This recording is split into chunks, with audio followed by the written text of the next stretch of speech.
السلام علیکم ورحمت الله وبرکاته مغفرته. محترم خور پوښتنه کړې ده چې ذکر کوم یا درود وایم، نو خو د کور ژوند یې کله ماشوم ژاړي هغه یې من کړم، کله بل کار وکړم، په دې خو مې غاړې نه وي بندې.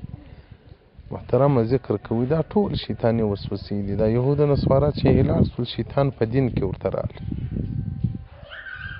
دا رنګه یې اوس پښتانه دا ډول په دا دین کې وسوسې کړي دي چې یو کار دیني کار کې شکمن نشته، ودرې په دې کې به اجر وي که به نه وي. د مؤمن صفت دا دی چې په ولاړې، په ناستې، په پروتې، په هر حالت کې د الله ذکر وکړي. نو وایي که سړی پروت وي اړخ یې لګولي تسبیح په لاس کې هېڅ مشکل نه لري. محترمه په پروتې ذکر کوه، په ولاړې ذکر کوه، چې ناسته یې کوئ، چې ګرځې یې کوئ. په دوو صورتو کې هغه هم اختلاف دی، یو د جمعه په حالت کې، یو د بولو په حالت کې. په دغو دوو صورتو کې هم اختلاف دی. بعضې علماو یې کوي دي، بعض وایي نه دي کوي. د جنابت په حالت کې، د حیض په حالت کې شپه یې که ورځ یې. فاذکروا الله ذکرا کثیرا، ذکر کوي الله په ډېر ذکر کولو سره. فاذکروا الله ذکر کوي الله په ډېر ذکر کولو سره.